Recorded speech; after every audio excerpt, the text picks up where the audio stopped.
My name's Doug Bourne. I'm Professor of Development Education at University College London. I'd like to welcome you to this webinar of its very long title, which I'm not going to try and repeat to you, and I'll leave it to Audrey and Yoko to talk about the whole area which we've been talking a lot about in global citizenship education, about growth, economic growth, sustainable development, and looking at things from different perspectives, different ways, and what this all means to the whole discourse around global citizenship education.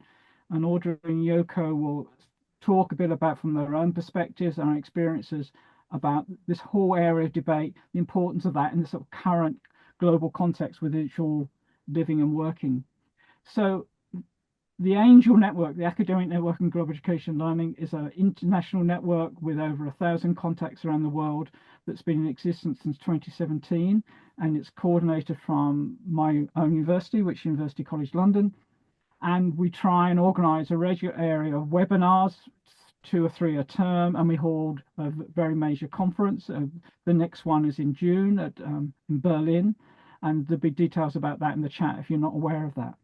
And one of the roles of our network is to encourage and facilitate debate and discussion around the big issues regarding the whole field of global education learning, global citizenship education, and education for sustainable development. So without any further ado, and I'll pass over to Audrey and Yoko, introduce themselves and hear more about their webinar. Thanks, everyone. Good afternoon, everybody. Thank you all so much for being here, and it's a huge pleasure. Huge thanks to Doug, to Fran, to Kester for the invitation and for all of the incredible kind of behind the scenes work that goes into making an event like this possible. So yeah, Yoko and I are going to be talking about beyond business as usual, but greener politics. So we've taken this expression, which was coined by Jeremy Baskin in a piece called Global Justice and the Anthropocene. It's a book chapter, actually. And we're going to be, I suppose, deconstructing some of the dominant kind of narratives and discourses pertaining to the Anthropocene generation, and looking at it in the context of global citizenship education, and I suppose advocating for a set of alternative onto-epistemologies pertaining to degrowth and interdependence. So just to give you a flavor of the format for the presentation. So we'll start out by saying a little bit about who we are, and I suppose our trajectories and the kind of perspectives that we're taking in relation to this issue. Yoko and I we've known each other, I think it's 26 years now, Yoko, or coming close to that. Yoko and I were both graduate students in the Comparative International Education program in Teachers College, Columbia University, back in like the early noughties, and we've been collaborating really since then. So we'll give you a flavor of our kind of respective trajectories and how our work has come together. And I suppose that the main kind of focus then of the presentation is this notion of moving beyond business as usual, but greener, or BAU-G. And how some of the main ways of thinking and talking about the Anthropocene and children and youth and the climate crisis are kind of implicated in perpetuating this business as usual but greener narrative. And we'll talk particularly about, I suppose, agency, which is an increasingly used and increasingly kind of hegemonic term amongst international institutions such as the OECD. So there's a lot of discourse now around student agency, teacher agency, youth agency in the context of the climate crisis. And we want to kind of unpack and unravel that a little bit, and kind of maybe get to a deeper sense of what is this obsession with agency, and how is agency being framed, and what are the kind of effects, the kind of discursive and political and material effects of agency being deployed in the way that it is.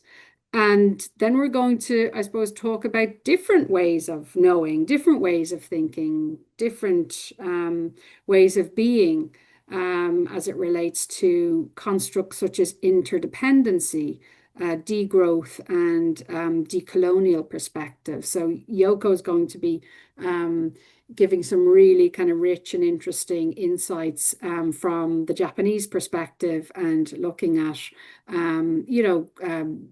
constructions of self and interdependence in the Japanese curriculum. So to try to bring to life some of these kind of ideas that we're going to be speaking about. And then, we'll open it up, and we're really interested in your kind of thoughts, reflections, questions, and so on.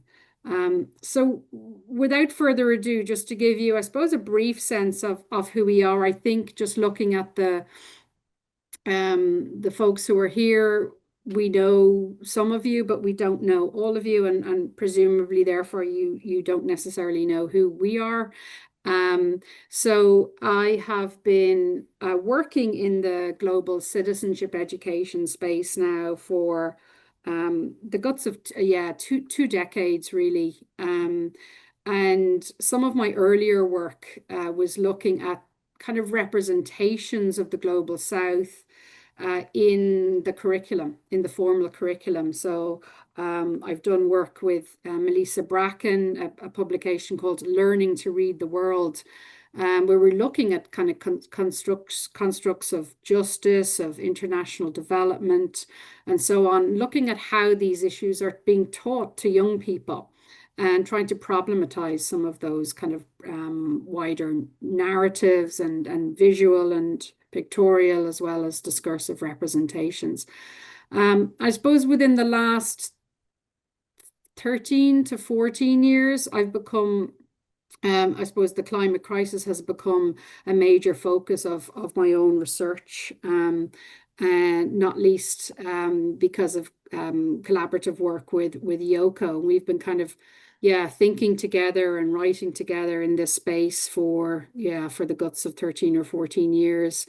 I think that's been a really productive collaboration, and we continue to collaborate together. So Yoko and I wrote a piece looking at rationales and principles of climate change education in the context of education for sustainable development.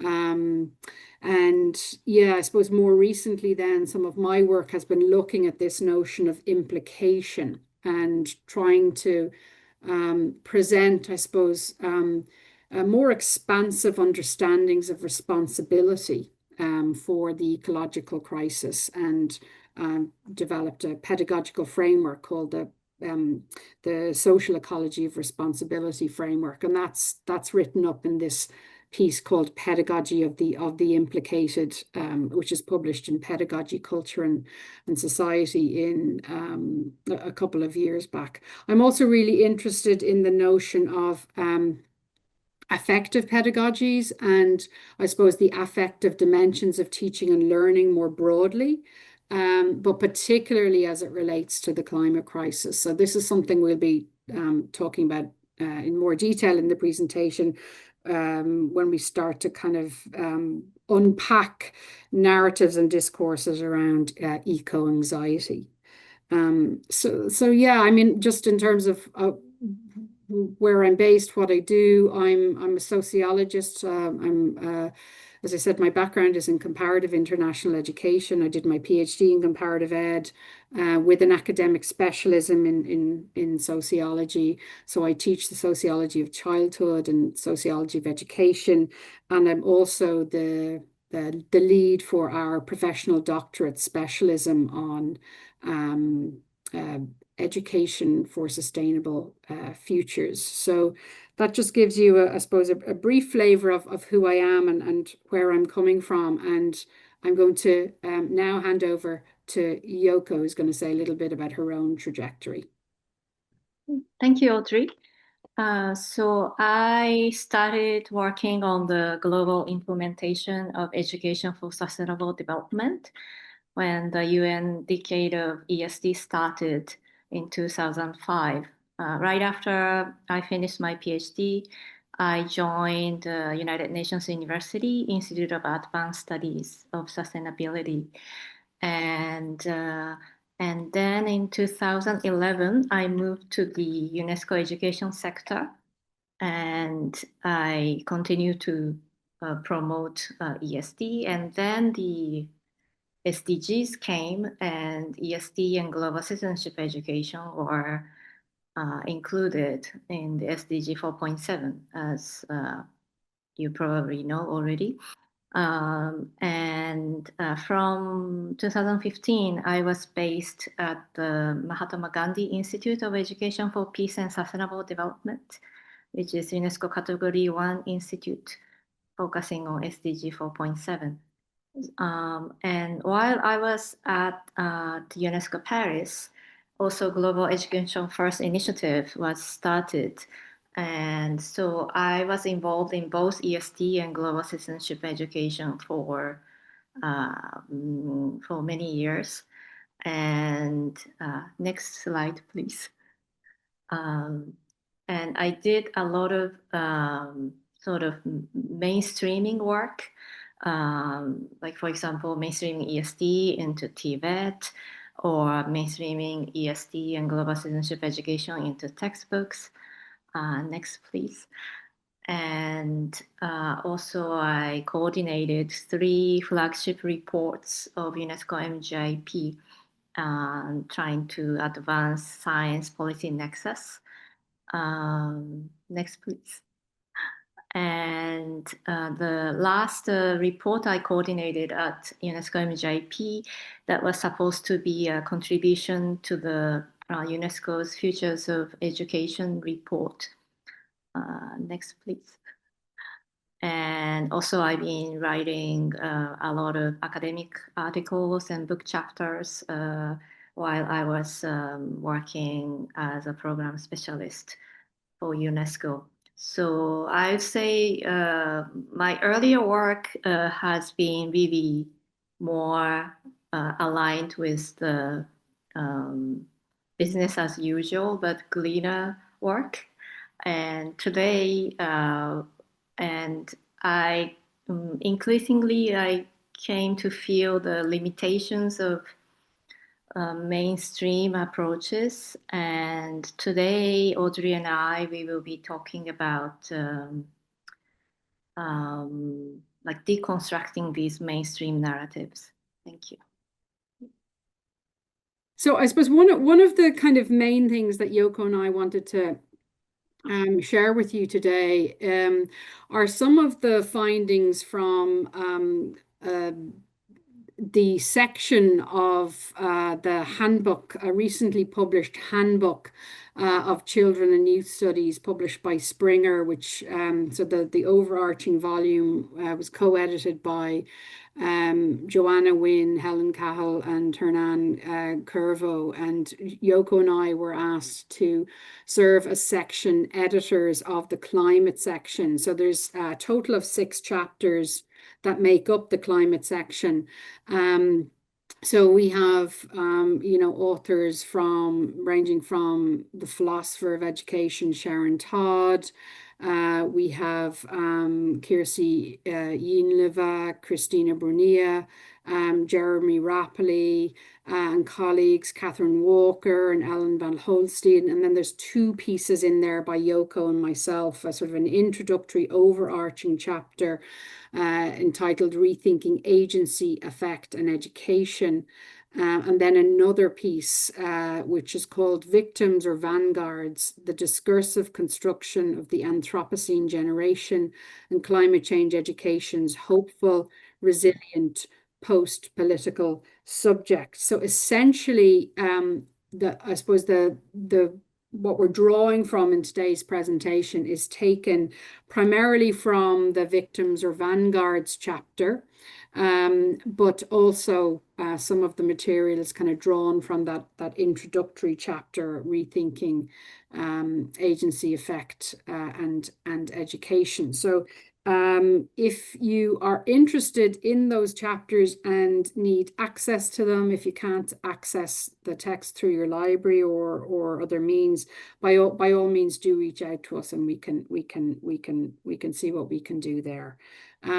So yeah, the Victims or Vanguards chapter basically identifies and analyzes four discrete but overlapping discursive frames that dominate the literature on youth and the climate crisis. So I won't delve too deeply into the kind of technical, methodological details, other than to say that we're kind of, I suppose in a lot of our writing and our work together, Yoko and I engage in critical discourse analysis. So looking at the kinds of language that we use to understand and describe and interpret the world and various phenomena. And the idea is that language has power implications, and that the ways that we kind of think about things, or the language that we use,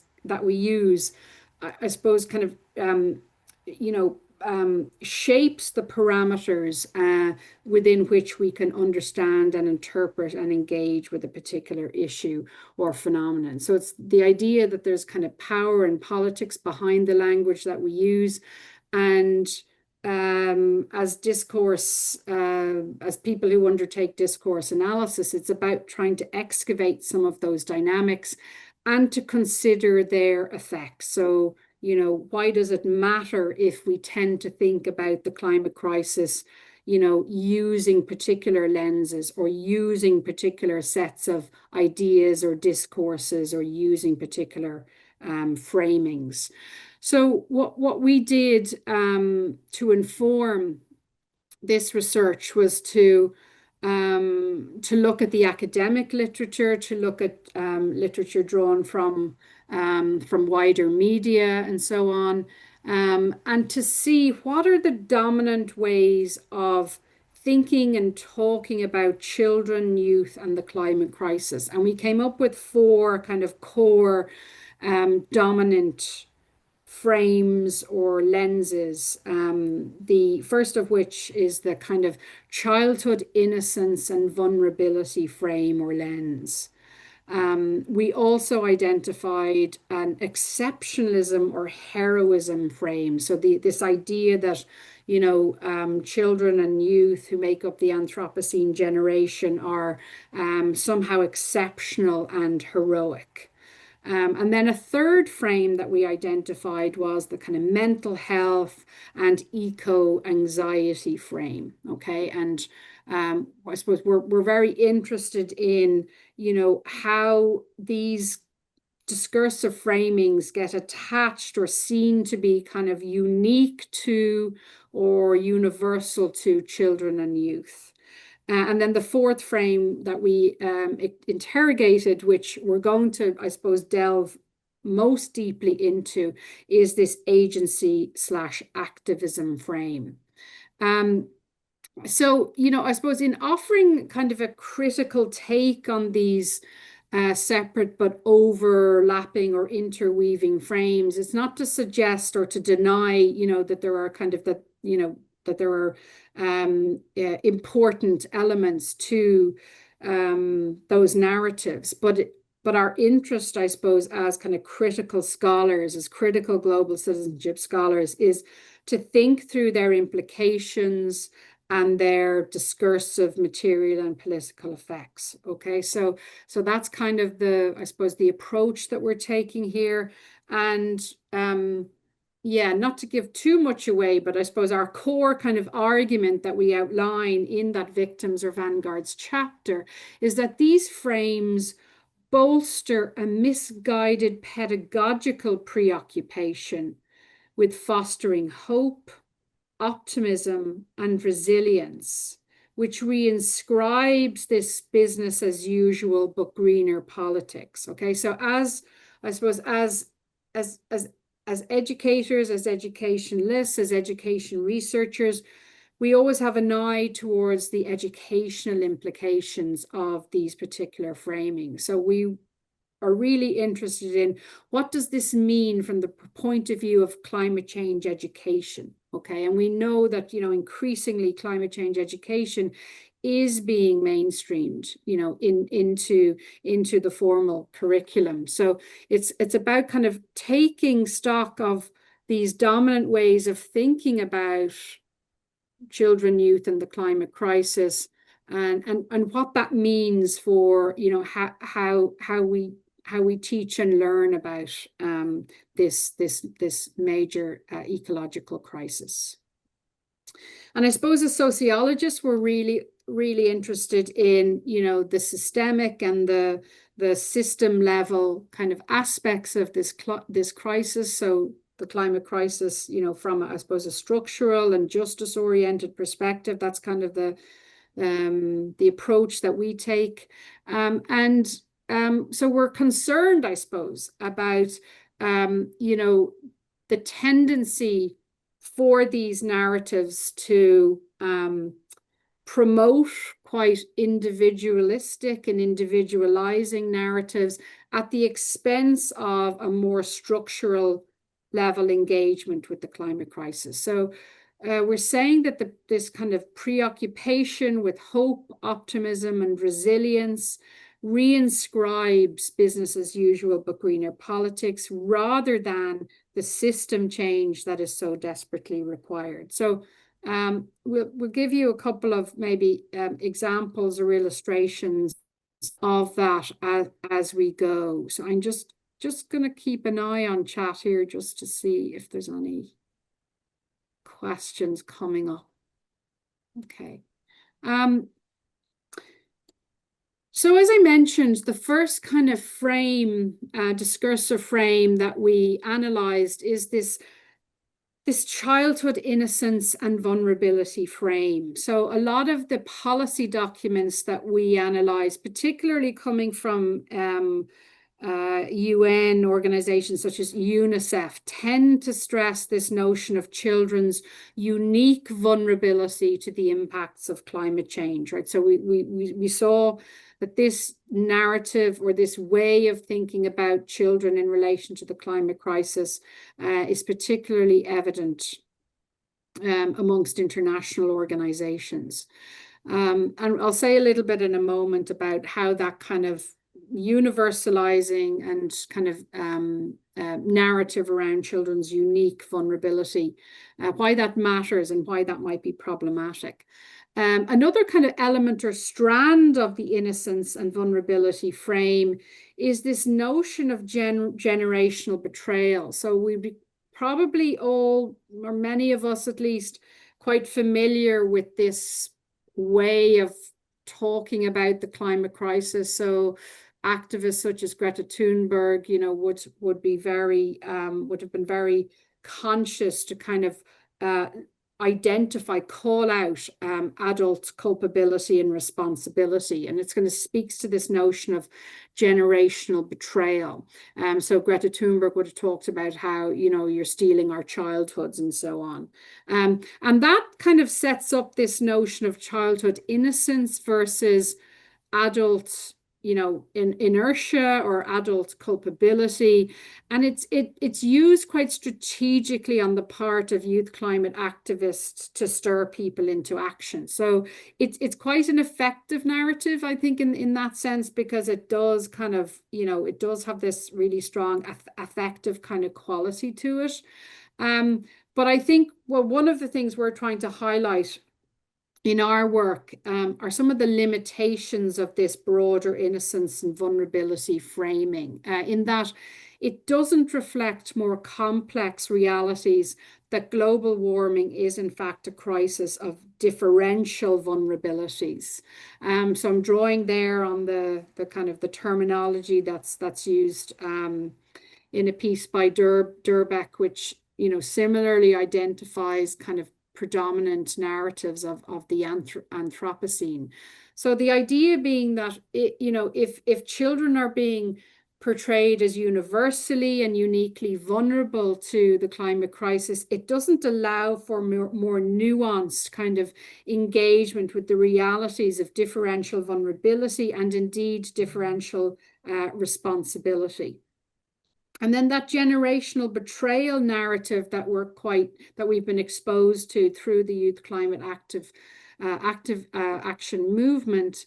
I suppose one of the difficulties with that is that it thwarts deeper understandings of the dynamics of intergenerational movement building and diminishes opportunities for intergenerational solidarity and mutual learning between older and younger generations. So, in other words, it's quite a politically polarizing discourse, you know, to kind of, and it's quite kind of binaristic in its thinking, where you're kind of pitting, you know, innocent children and youth against responsible adults, rather than maybe a more kind of intergenerational focus and dimension. And then the third kind of difficulty that we identify with this innocence vulnerability framework is that it masks children's own complex contribution to carbon emissions. So some of the other work that I'm involved in, drawing on Michael Rothberg's conceptual framework of the implicated subject, tries to position children and young people within a more kind of complex, I suppose, infrastructure of implication and responsibility. And we feel that this innocence vulnerability frame doesn't really allow for that, or doesn't give sort of sufficient room for that. So then the second kind of frame that we analyzed is this exceptionalism or heroism frame. And I won't dwell too long on it, other than to say that I suppose one of the kind of key difficulties with this is that it places the burden of responsibility for climate action exclusively or primarily onto young people themselves. So one could argue that it's almost a way of deflecting or deferring responsibility onto young people by portraying them as, you know, engaging in all of these kind of heroic activities, and in portraying them as, you know, very people, you know, as I suppose some of the more prominent members of the global youth climate action movement as exceptional. You know, it's really putting the burden and putting it back onto them, ironically.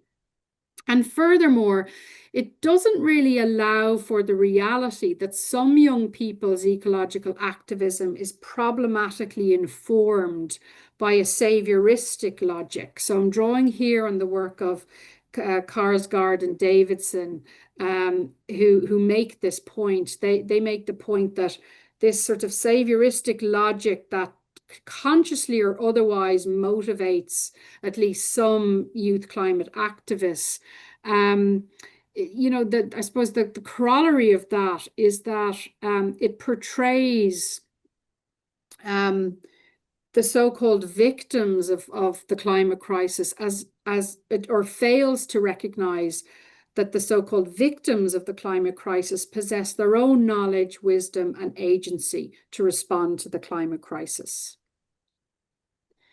The other frame that I think most, if not all of us, would be really familiar with is this kind of mental health eco-anxiety frame. And again, just to preface this by saying, it's, you know, in problematizing these framings, it's not to deny, you know, people's kind of, you know, lived experiences of eco-anxiety, or it's not to dismiss or diminish the significance of these, I suppose, effective responses, but it is about looking at how that gets deployed in relation to children and youth. And we see similarly in at least some of the research that children and young people are identified as being uniquely predisposed to eco-anxiety, which I'm not sure really stands up to scrutiny if we look at the kind of growing research in relation to this. And this can have the effect of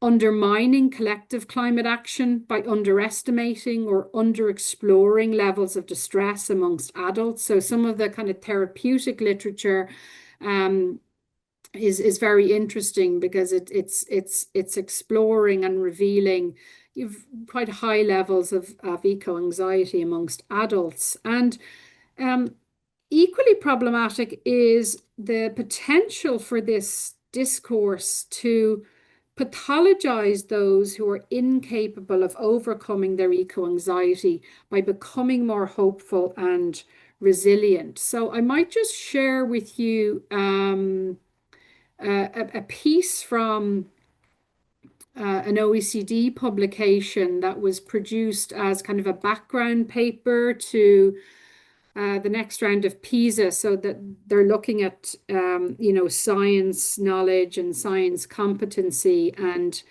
they produced this background document called Agency in the Anthropocene.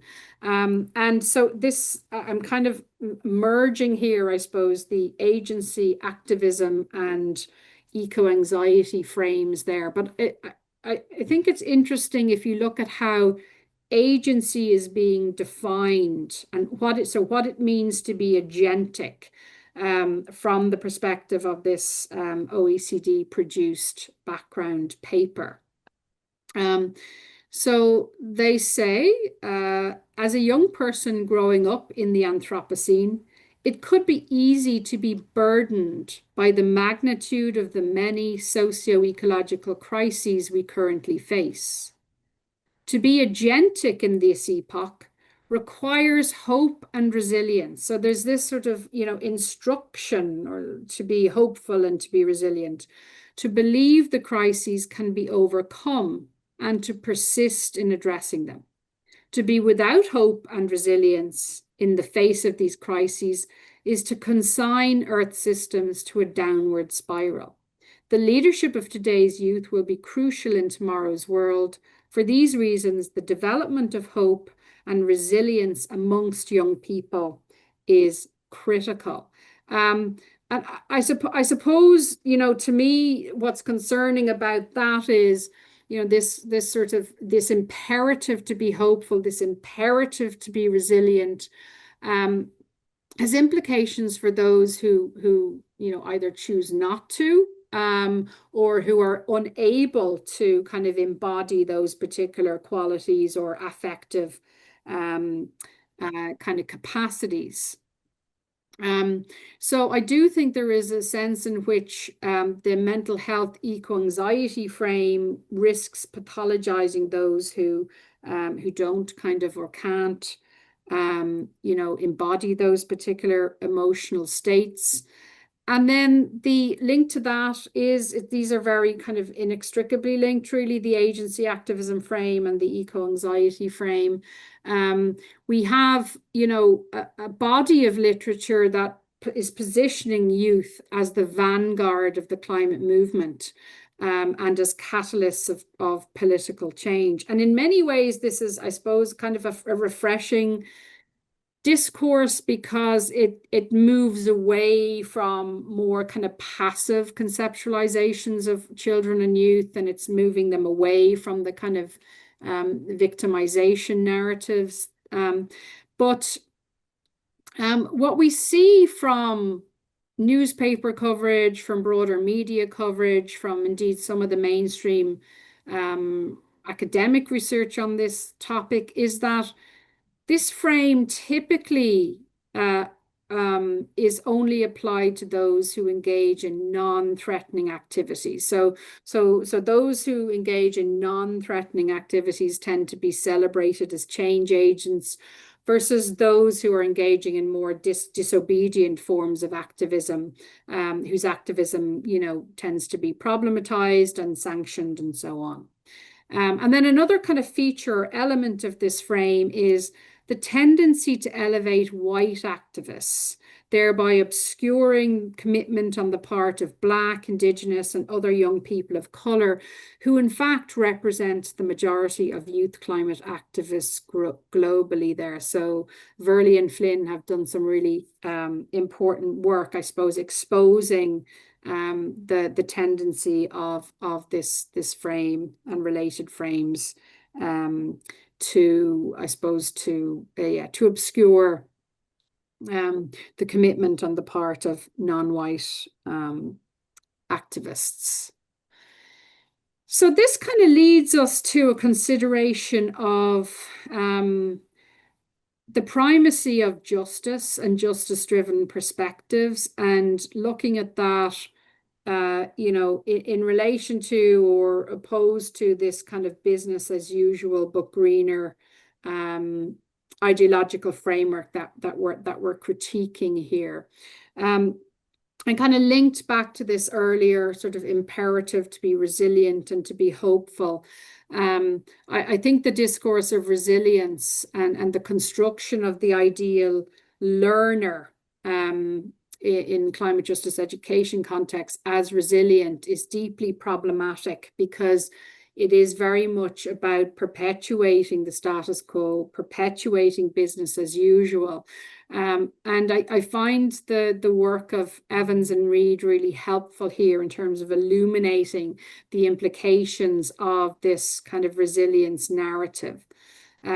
So Evans and Reid argue that the resilient subject is a subject which must permanently struggle to accommodate itself to the world, and not a subject which can conceive of changing the world, its structure and conditions of possibility. So Yoko and I are currently working on another paper which is called Another World is Impossible, which we feel a lot of these kind of hegemonic discourses around the climate crisis, are designed precisely to perpetuate this notion that another world is impossible, right? Rather than another world is possible. So from that kind of perspective, we're quite critical of the discourse of resilience and its relationship to agency and so on.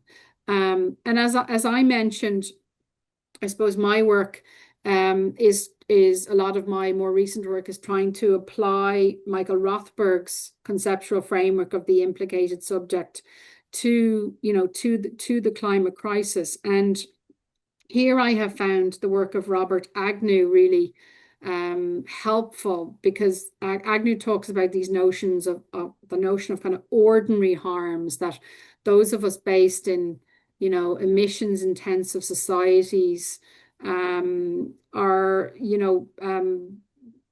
committing on a daily basis, consciously or otherwise. And applying this notion of the implicated subject, I think, is helpful in moving us towards more justice-driven perspectives and away from the business as usual but greener model. So a full understanding of environmental harm requires that we consider both the actions of individuals and larger groups, for they are symbiotically related.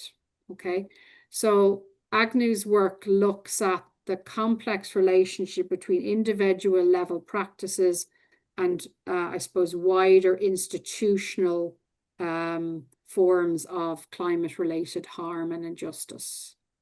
Ordinary harms committed by individuals provide much incentive for those states and corporate behaviors that contribute to ecocide, such as deforestation and the generation of electricity in coal-powered plants. At the same time, states and corporations encourage and facilitate the commission of ordinary harms. So that kind of framework, this implicated subject framework that builds on Agnew's notion of ordinary harms, is really an attempt to take us away from these more, I suppose, binaristic ways of thinking about responsibility for the climate crisis. So on the one hand, we have a lot of, frameworks and narratives that promote kind of, individual pro-environmental behavior. And then on the other hand, you have people kind of arguing that, oh no, this is about the global corporations. They're ultimately responsible.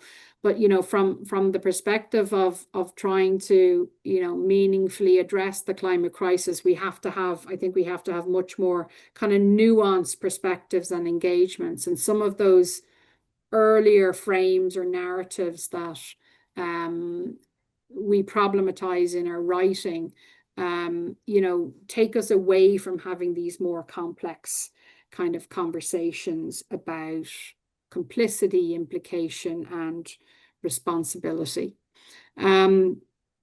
Yeah, and then linked to that is the kind of the omission of justice-oriented or justice-driven perspectives.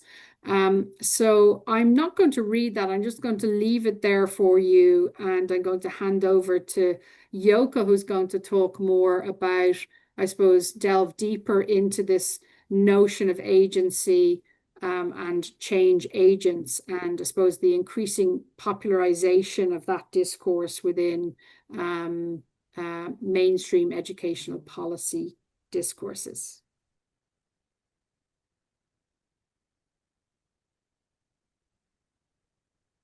Okay, so now just taking the example of newly published UNESCO's guidance on greening curriculum, I'd like to draw your attention to how the international organizations use the notion of agency and agents of change.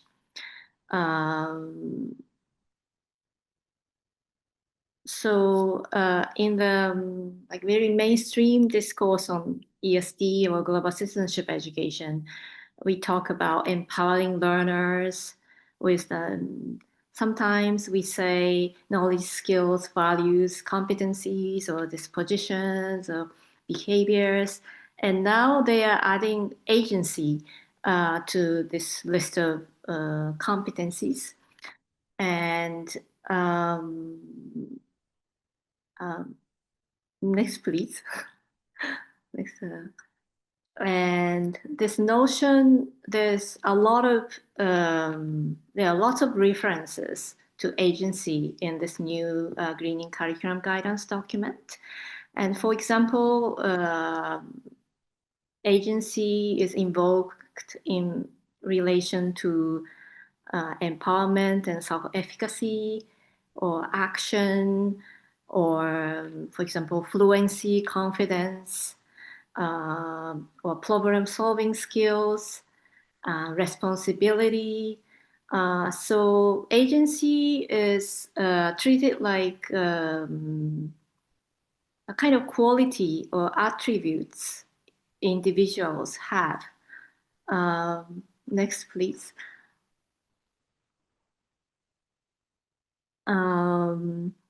So why is there this this preoccupation with agency? In a recent paper, Susan Robertson and Jason Beach, they argued, they analyzed OECD documents, and they argued that students are now being represented as an agentic individual whose well-being is to be prioritized. So they are no longer just human capital or just holders of skills. So this seems like a very positive development. And also students are represented as having agency, and they can be powerful actors whose orientation to responsibilities, actions, and reflexivities can lead to social transformations. And this type of narrative is very dominant in the global citizenship education discourses in general.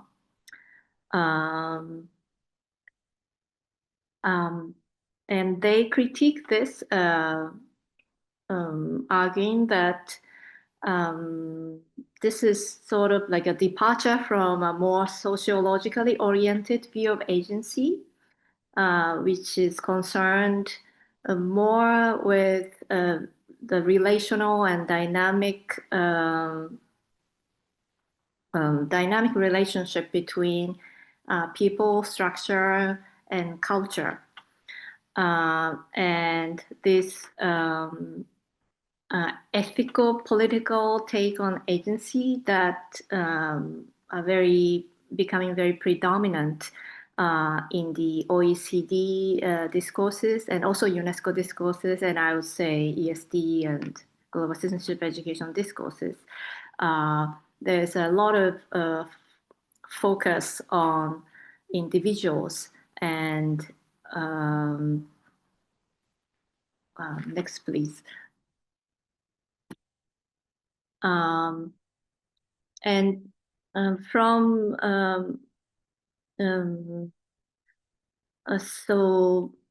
Jeremy Lapley and Iveta Shilova and Hikaru Komatsu.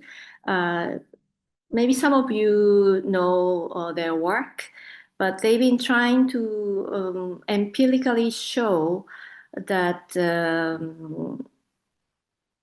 this kind of the notion of so this work is their 2021 article, thinking critically about our endorsement of student-centered learning. And they were trying to empirically show how countries committed to student-centered learning tend to be dominated by ontological individualism, which is the assumption that the individual is prior to society. And these same countries score lower on a range of social and environmental sustainability indicators. Next, please. And in another work, they were analyzing this OECD report. This came out in 2017, and this report basically reported that students in East Asian countries like Japan, Korea, Taiwan, Japan, China, Taiwan, Hong Kong, Korea, they all scored very low on life satisfaction. And so the OECD concluded that these East Asian schools, even though they score high on the achievement exam tests, they are like very unhappy. But they critiqued this saying that how East Asian students,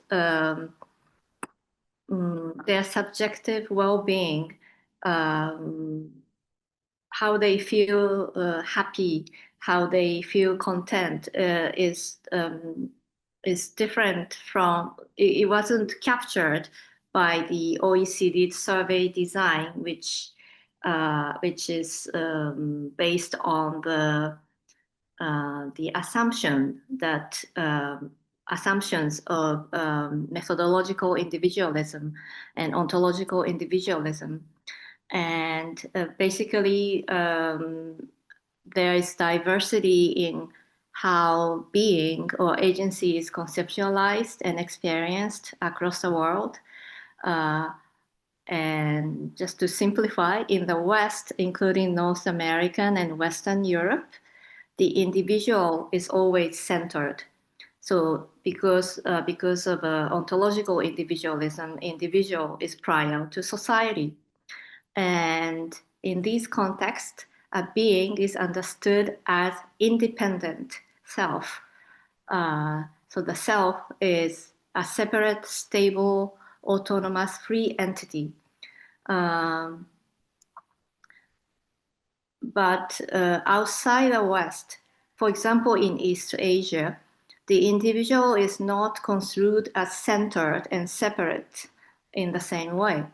Instead, the individual is understood as interdependent, as a part of an encompassing social whole, a connected, flexible, committed entity defined by relations to close others.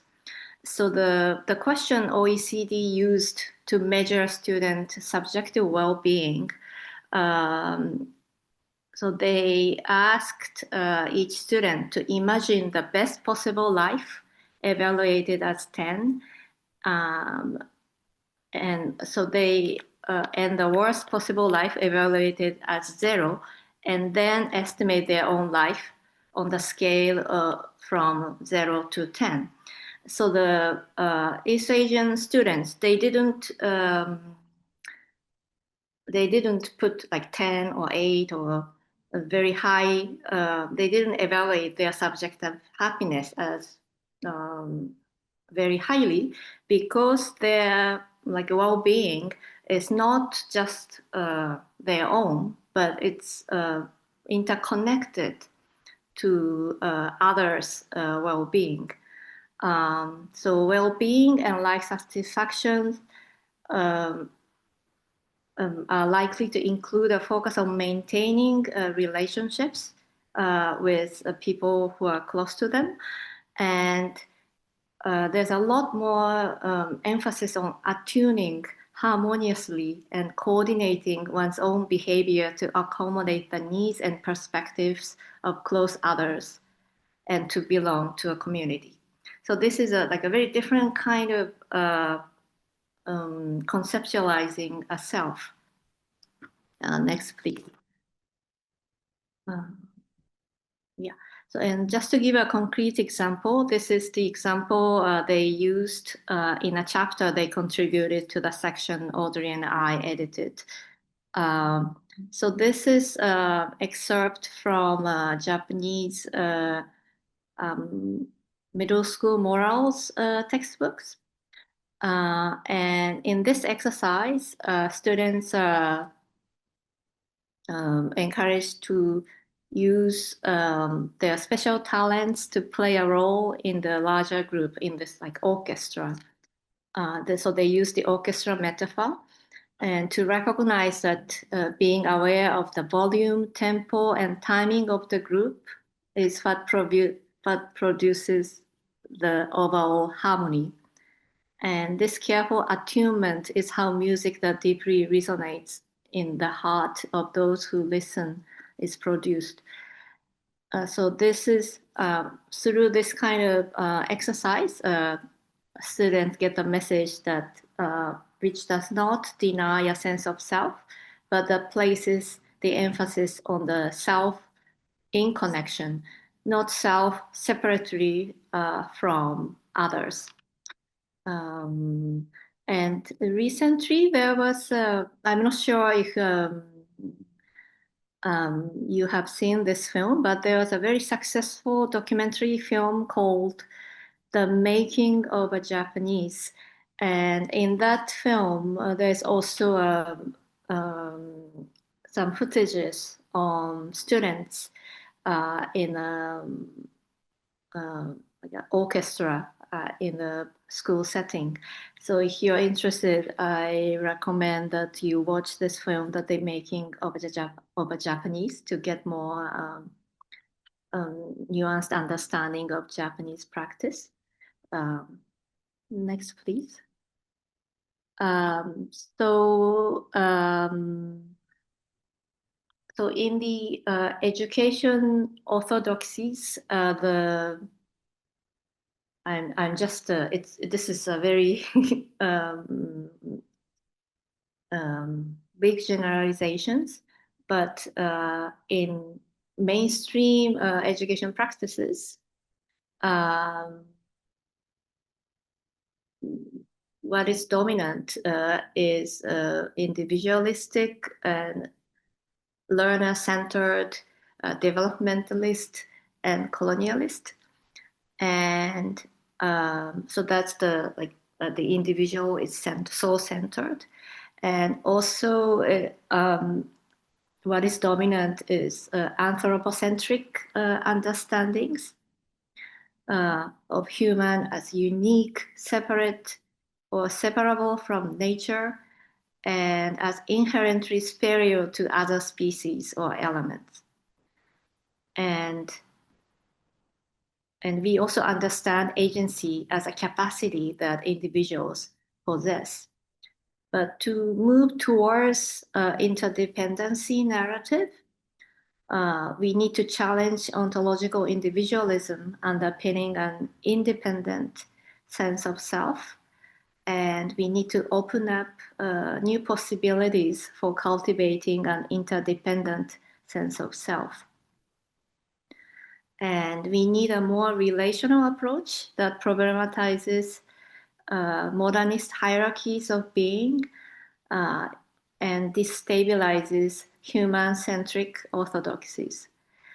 And we need new ways of understanding and imagining the complex entanglements of the human and non-human. Now today, there's a lot of work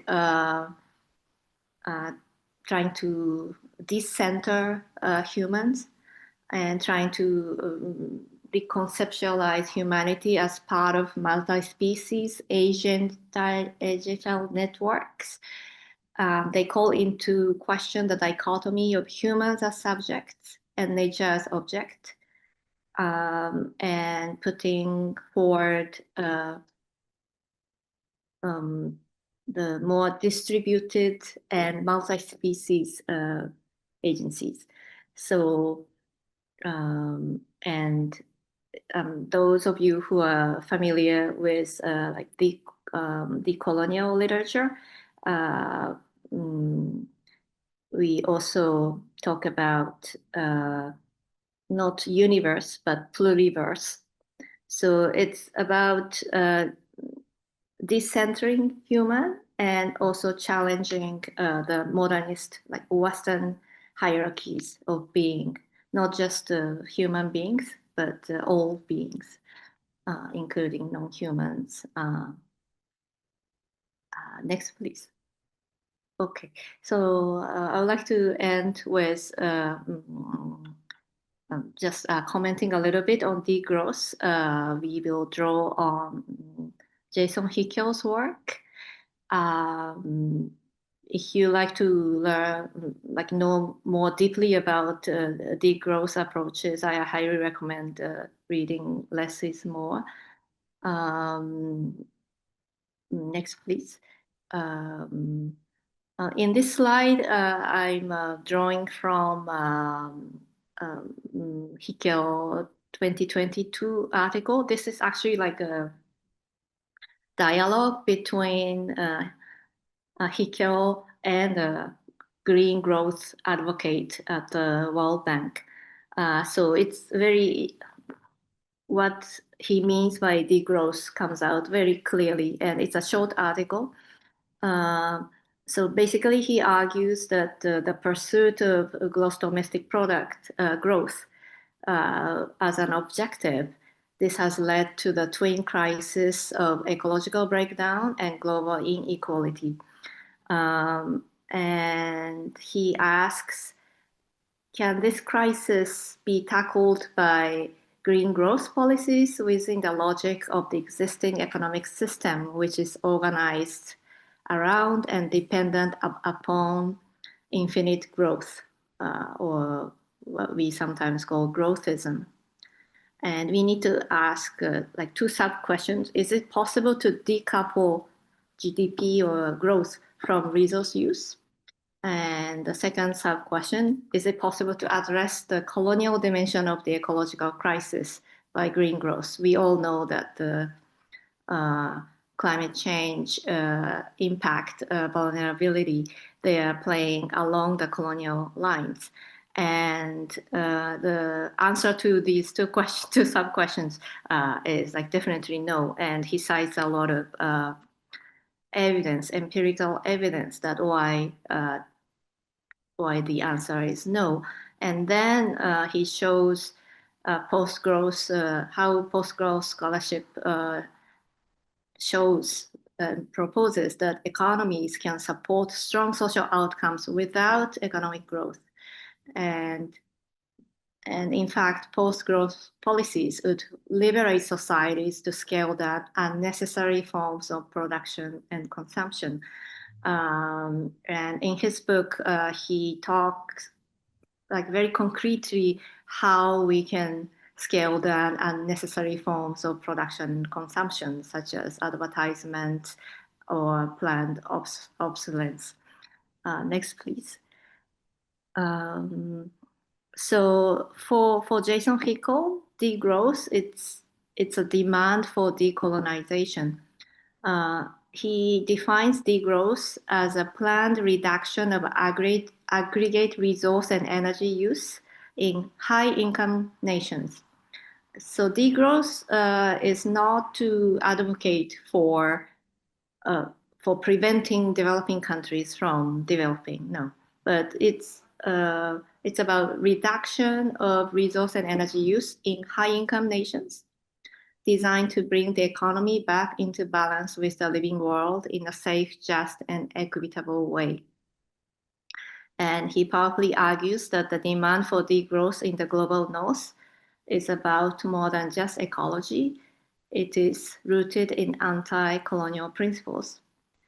And degrowth scholars align with social movements calling for an end to the imperial patterns of appropriation that underpin growth in the global north in order to release the global south from the grip of extractivism and the future of climate breakdown. Degrowth is, in other words, a demand for decolonization. Yes, together with the principle of interdependency, degrowth and decolonization, I think we believe these are very important for global citizenship education. Thank you, Yoko. I think we better draw it to a close now. So thank you, Yoko, and thank you, Audrey. There's some interesting last-minute reflections in the chat if people got time for a couple of minutes to have a look at. Because not surprisingly, that what you've both raised poses some very big, wider questions, many of which are not easy to suddenly answer and require a lot more reflection, discussion. And no doubt many of the themes that you've talked about will come back in sort of future discussions within the Angel Network and with our own educational practices. And I think I would hope that everyone will see this as part of the conversations. Audrey and Yoko showed where you can get hold of some of the recent articles and the book chapters and so on. If you're unable to find them, please contact them, and if we need to help in that process, we're happy to do so. But I think I said finally to Audrey and Yoko, thanks very much for really stimulating 90 minutes of discussion and reflection on many of the things we've been talking about climate change, around degrowth, and ways in which our whole discourse around global citizenship education, what it all poses and how we see ourselves in relation to that is hugely challenging. So great to see everyone and look forward to seeing you again soon. Thank you very much. Thank you.